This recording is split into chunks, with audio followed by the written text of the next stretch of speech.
এই যে 52 এর ডিম, 52 এর কাছে আমরা দিছিলাম 9 তারিখে, আজকেও ডিম ফোড়ার ডেট। তো এখন দেখি যে কি অবস্থা ওর ডিমের।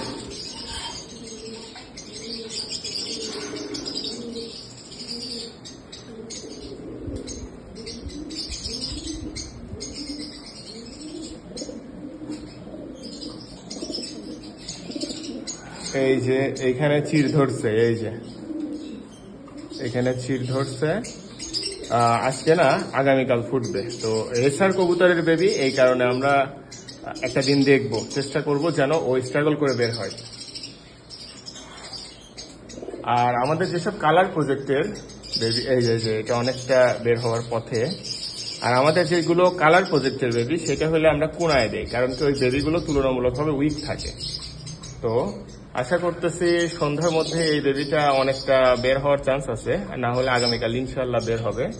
দুইটা একটু আটপাস হবে, হয়তো 10-12 ঘন্টা, ওইটা কোনো ফ্যাক্ট না। বাচ্চা খুব বেশি ছোট বড় হবে না।